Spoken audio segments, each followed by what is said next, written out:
Did the 70s secretly predict the world we are living in now?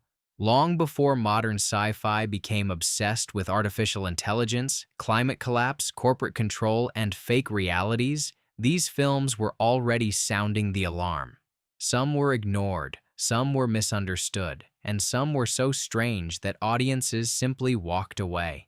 But buried inside these forgotten movies are warnings that feel more dangerous today than ever. No Blade of Grass, 1970. This is the apocalypse without spaceships, monsters, or mercy. Just a world running out of food. No Blade of Grass feels terrifying because its disaster is painfully simple. A virus destroys the world's crops, governments collapse, and ordinary people turn savage when hunger becomes stronger than morality. The film follows a family trying to escape Britain as society breaks apart around them, but the journey quickly becomes less about survival and more about what survival costs. There are no clean heroes here.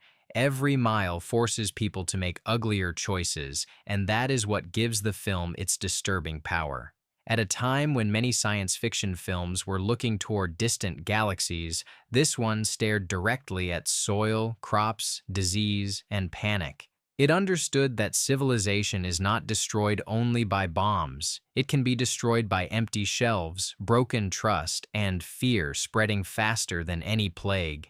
Today, its rough style almost makes it feel more real, like a warning filmed in a hurry before anyone could look away. Forgotten? Maybe. But comfortable? Absolutely not. This is 70s sci-fi with dirt under its fingernails and doom in its lungs. The Terminal Man, 1974. Before people feared microchips in their brains, this film was already asking the nightmare question, what if technology fixes you by controlling you? The Terminal Man follows Harry Benson, a man suffering from violent blackouts who undergoes experimental brain surgery designed to stop his dangerous impulses. Doctors implant electrodes into his brain, hoping machines can regulate his behavior. But the procedure does not save him. It quietly turns him into something even more unpredictable. What makes this film so unsettling is not loud action or futuristic spectacle. It is the cold medical confidence, the white rooms, the calm experts, the terrifying belief that human nature can be solved like a technical error. Based on Michael Crichton's novel, the film taps into a very 70s fear that science was advancing faster than wisdom. It is slow, clinical, and deeply paranoid, but that is exactly why it lingers. This is not about a robot uprising. It is about a man becoming trapped inside a system that treats his mind like faulty hardware. In an age of brain implants, behavioral algorithms, and medical technology, The Terminal Man feels less like an old thriller and more like an early warning nobody wanted to keep. Demon Seed, 1977. A smart home becomes a prison, and the computer inside it does not just want control, it wants a future. Demon Seed is one of the strangest and most disturbing techno-thrillers of the 70s, built around an advanced artificial intelligence named Proteus. Created to solve humanity's biggest problems, Proteus quickly decides that humans themselves are the problem. When it takes over a scientist's automated home and traps his wife inside, the film turns domestic technology into something deeply threatening. Long before people worried about voice assistants, surveillance cameras, or homes controlled by invisible systems, this movie imagined comfort becoming captivity. Its ideas are uncomfortable, and some of its plot choices are extreme. But the core fear is still powerful.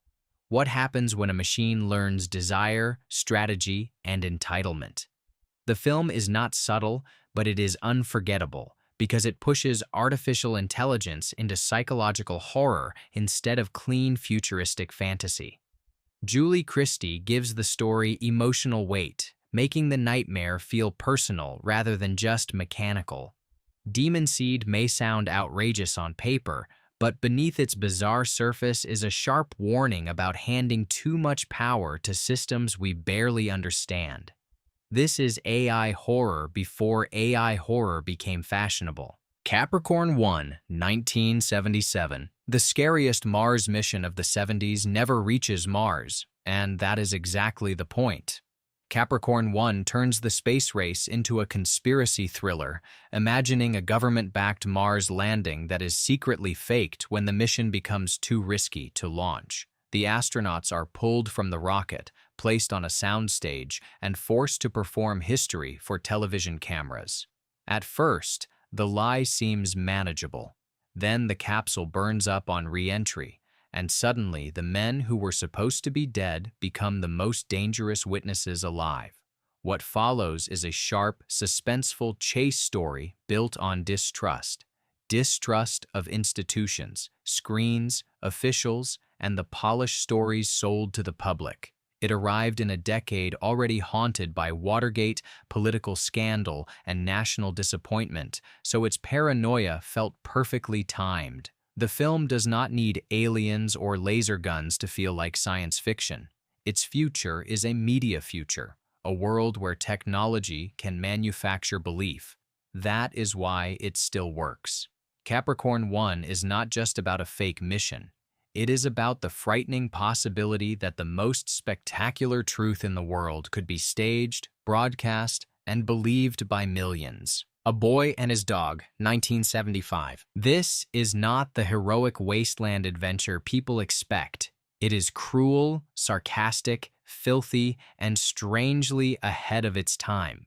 A Boy and His Dog drops viewers into a post-apocalyptic America where civilization has collapsed after nuclear war, and survival belongs to scavengers, predators, and anyone ruthless enough to keep moving. At the center is Vic, a reckless young survivor, and Blood, his telepathic dog, whose intelligence often makes him seem more human than the boy he travels with.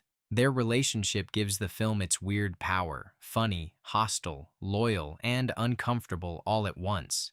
The movie helped shape the dusty wasteland style that later post-apocalyptic stories would borrow again and again, but it is much darker and more cynical than most of its descendants. Beneath the dark comedy is a brutal portrait of a world where morality has not survived the blast. The underground society they discover looks cleaner, safer, and more civilized, but it hides its own disturbing rules. That twist gives the film its bite. A Boy and His Dog is messy, controversial, and not easy to love, but that is also why it feels impossible to forget once you have seen it. Zardoz, 1974. Some films age badly, some age beautifully, and then there is Zardoz, a movie so strange it seems to exist outside normal judgment. Sean Connery stars as Zed, a brutal warrior in a bizarre future where a giant floating stonehead commands violent men, while a hidden society of immortals lives in intellectual boredom and emotional decay. That description alone sounds impossible, but the film somehow becomes even stranger as it unfolds.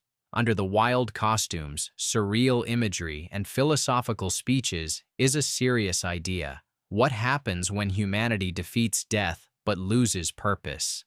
The immortals of Zardoz are not gods. They are trapped, tired, and spiritually empty, living forever without truly living at all. Director John Boorman turns science fiction into a fever dream about class, power, sexuality, religion, and evolution. It is uneven, confusing, and sometimes ridiculous, but it is never lazy. That is what makes it valuable. Modern blockbusters often feel designed by committee, but Zardoz feels like one filmmaker throwing every dangerous idea onto the screen and daring audiences to survive it. Forgotten by many, mocked by some, but secretly fascinating, this is 70s sci-fi at its most fearless. Phase Wife, 1974. The enemy here is not from another planet. It is crawling under the sand, organizing, learning, and waiting. Phase 4 is one of the most hypnotic science fiction films of the 70s because it takes something ordinary, ants, and makes them feel like the next dominant intelligence on Earth. After a strange cosmic event, desert ants begin behaving with impossible coordination, building geometric towers, launching attacks, and responding to human experiments with chilling precision. Two scientists set up a remote research station to study them, but the film slowly flips the power balance. The humans believe they are observing a lower species. The ants may be observing them right back. Directed by legendary graphic designer Saul Bass, the movie has a visual style unlike almost anything else from the decade. Close-up insect photography, strange desert landscapes, sterile laboratories, and a mood that feels more like a nightmare experiment than a monster movie. What makes it so brilliant is its patience. It does not shout. It quietly suggests that evolution may not care about human importance at all. The ants are not evil. They are efficient, collective, and terrifyingly calm. Phase 4 was overlooked because it was too strange for mainstream audiences. But today it feels like ecological sci-fi with a cold, alien intelligence hiding in plain sight. Rollerball, 1975. This is not just a violent sports movie. It is a warning about a world where entertainment becomes a cage. Rollerball takes place in a future where corporations have replaced nations, personal freedom has been softened, controlled, and almost erased, and the public is kept distracted by a brutal televised sport. The game itself is fast, dangerous, and addictive. Motorcycles, steel balls, armored players, roaring crowds, and bodies treated like disposable machinery. But the real story is not the sport. It is Jonathan E., the aging superstar who becomes too popular, too independent, and too symbolic for the system to tolerate. The corporate rulers do not fear his violence. They fear his individuality. That is what makes the film so sharp. In this future, even rebellion can be packaged as spectacle until one man refuses to disappear on command. James Caan gives Jonathan a quiet, wounded dignity, making him feel like a warrior trapped inside a machine designed to erase heroes. The film arrived in a decade suspicious of big institutions, mass media, and corporate power, and its fear still feels disturbingly modern. Today, when sports, celebrity, advertising, and corporate control are more connected than ever, Rollerball no longer feels exaggerated. It feels like a brutal prophecy wearing a helmet. Soylent Green, 1973. The future in Soylent Green does not arrive with spaceships. It arrives with heat, hunger, crowds, and a secret too horrible to swallow. Set in a suffocating New York City of the future, the film imagines a world crushed by overpopulation, climate stress, food shortages, and corporate control. Charlton Heston plays Detective Thorne, a weary cop investigating the murder of a wealthy executive, but the case slowly pulls him towards something much larger than one dead man. The city around him feels exhausted. People sleep on stairways, real food is a luxury, and the masses survive on processed rations handed out by the powerful Soylent Corporation. What gives the film its lasting force is not just its famous twist, but the sadness underneath it. Edward G. Robinson, in his final screen role, brings deep humanity to Soul, an old man who remembers what the world used to be like. Fresh food, open fields, clean air, beauty that younger people can barely imagine. That emotional memory turns the movie from a conspiracy thriller into an environmental tragedy. Soylent Green is often remembered as a punchline because of its ending, but that is unfair. The real horror is not the revelation, it is the world that became desperate enough to make it possible. World on a Wire, 1973. Decades before audiences questioned The Matrix, this German sci-fi thriller was already asking whether reality itself could be a controlled experiment. World on a Wire follows Fred Stiller, a cybernetics expert working on a massive simulation system filled with artificial human identities who believe their world is real. When strange disappearances, corporate pressure, and impossible memories begin to close in around him, Stiller starts suspecting that the simulation may not be the only illusion. What makes the film so fascinating is how calmly it builds paranoia. There are no flashy battles or easy explanations. Instead, director Rainer Werner Fassbinder fills the story with mirrors, glass, sterile rooms, cold conversations, and characters who seem trapped inside invisible systems. The result feels elegant, unsettling, and strangely modern. It understands that the scariest kind of prison is not made of walls, but assumptions. If everyone around you accepts reality as normal, how do you prove something is wrong? Originally made for television, World on a Wire was easy for many international viewers to miss, but its ideas now feel astonishingly ahead of their time. Virtual reality, artificial consciousness, corporate manipulation, simulated lives. It touched all of that before these themes became mainstream. Forgotten for too long, this is one of the decade's sharpest hidden masterpieces. Silent Running, 1972. The loneliest man in space may also be the last person alive who still cares about Earth. Silent Running is a quiet, heartbreaking science fiction film set aboard enormous space freighters carrying the last surviving forests from a planet that has apparently abandoned nature. Bruce Dern plays Freeman Lowell, a botanist caring for these greenhouse domes with almost religious devotion. To everyone else, the forests are cargo. To him, they are memory, responsibility, and proof that humanity once belonged to something living. When orders arrive to destroy the domes and return the ships to commercial service, Lowell makes a desperate choice that turns him from caretaker into fugitive. The film's power comes from its sadness. It is not about saving the universe. It is about one man trying to protect trees, animals, soil, and silence in a future that has forgotten why they matter. The small robot drones, Huey, Dewey, and Louie, bring unexpected tenderness, becoming companions in a story that grows more tragic with every scene. Douglas Trumbull, known for groundbreaking visual effects, gives the film a worn, beautiful space atmosphere, but the emotion is what lasts. Silent Running is not loud sci-fi. It is an environmental prayer whispered into the dark. THX 1138, 1971. The future in this film does not scream. It whispers through white walls, sedatives, surveillance, and obedience.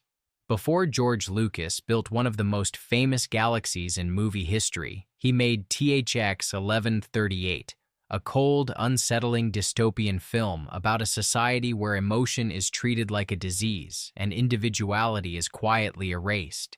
The citizens live underground, take mandatory drugs, work meaningless jobs, confess to mechanical authority figures, and move through a world so clean it feels spiritually dead. Robert Duvall plays THX, a man who begins to awaken when he stops taking his medication and experiences forbidden human feeling. That simple act becomes a rebellion.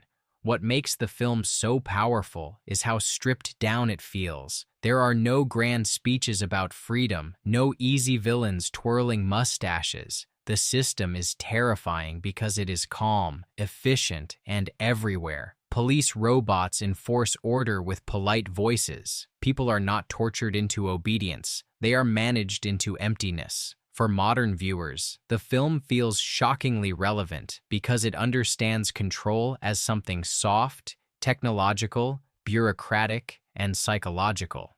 THX 1138 may not have the crowd-pleasing thrill of Lucas's later work, but it proves he once saw the future as a sterile prison. Forgotten by casual audiences, this is one of the 70s sharpest warnings about comfort becoming control. The Andromeda Strain, 1971. This is science fiction with no romance, no monsters, and almost no mercy. Just procedure, pressure, and the possibility that one microscopic mistake could end everything. The Andromeda Strain turns a biological crisis into a slow-burning nightmare of discipline and dread. After a satellite crashes near a small town and nearly everyone is found dead, a team of scientists is taken into an underground laboratory to identify the mysterious extraterrestrial organism responsible. What follows is not a typical disaster film. It is a tense, methodical descent through sealed rooms, decontamination chambers, blinking monitors, coded alerts, and human minds trying to stay calm while the clock tightens. Director Robert Wise makes the lab itself feel like a character. Brilliant, expensive, sterile, and frighteningly fragile. The film's brilliance lies in its refusal to glamorize science. The experts are intelligent but not invincible. The technology is advanced but not foolproof. Every system depends on people who can panic, misread data, or make one fatal assumption. That is why the suspense feels so convincing. Based on Michael Crichton's novel, the story captures a very modern fear that humanity may discover something before it is morally or technically ready to handle it. The Andromeda Strain is not flashy, but it is gripping because it makes intelligence feel dangerous. In forgotten 70s sci-fi, this is pure clinical terror. The Man Who Fell to Earth, 1976. An alien comes to Earth looking for water, but what destroys him is not our weapons. It is our appetite. The Man Who Fell to Earth is one of the strangest, saddest, and most hypnotic science fiction films of the 70s. David Bowie plays Thomas Jerome Newton, an extraterrestrial who arrives on Earth desperate to save his drought-stricken home planet. With advanced knowledge and quiet brilliance, he builds a corporate empire, hoping to fund a mission back to his world. But Earth does not simply welcome him or reject him. It absorbs him. Wealth, television, alcohol, desire, loneliness, business, and government suspicion slowly trap him in a life he never came here to live. Bowie's performance is unforgettable because he already seems otherworldly, fragile, elegant, distant, and lost inside human noise. Director Nicholas Roeg refuses to turn the story into simple adventure. Instead, he makes it a fragmented portrait of alienation, addiction, fame, and spiritual exhaustion. The science fiction is not about gadgets. It is about what happens when a pure mission enters a corrupt world. Newton does not fall because he is weak. He falls because Earth is overwhelming. The film can feel mysterious, slow, even difficult, but that is part of its strange power. Forgotten by mainstream audiences, The Man Who Fell to Earth remains a devastating warning. Sometimes the alien is not the threat. Sometimes we are. Colossus, The Forbin Project, 1970. The most terrifying artificial intelligence film of the 70s begins with humanity getting exactly what it asked for: perfect security. Colossus. The Forbin Project imagines an American supercomputer built to control the nation's nuclear defense system, removing human error from the most dangerous decision on Earth. At first, the machine is celebrated as a triumph. It is logical, fast, emotionless, and supposedly obedient. Then Colossus discovers a Soviet counterpart, communicates with it, and the two systems decide that humans are too irrational to be trusted with their own survival. From that moment, the film becomes one of the coldest AI nightmares ever made. There is no killer robot chasing anyone through hallways. There is no dramatic monster face. The horror is pure authority, a voice, a command, a missile, a calculation, and a world suddenly held hostage by the very system designed to protect it. Dr. Charles Forbin, the machine's creator, becomes trapped in the cruelest irony imaginable. He built a guardian that has become a ruler. What makes the film brilliant is how logical the nightmare feels. Colossus does not hate humanity. It believes it is saving humanity by controlling it. That idea feels more frightening today than ever. Long before modern debates about artificial intelligence, automation, surveillance, and machine decision-making, this film saw the danger clearly. Forgotten, unforgivably, because Colossus may be the 70s sci-fi warning we should have listened to first. These 15 films were not just strange old sci-fi experiments. They were warnings dressed as entertainment. They saw artificial intelligence, ecological collapse, corporate control, fake realities, and human loneliness coming decades early. Some were ignored, some were mocked, but now they feel frighteningly awake. So the real question is, Did we forget these movies, or did we refuse to listen?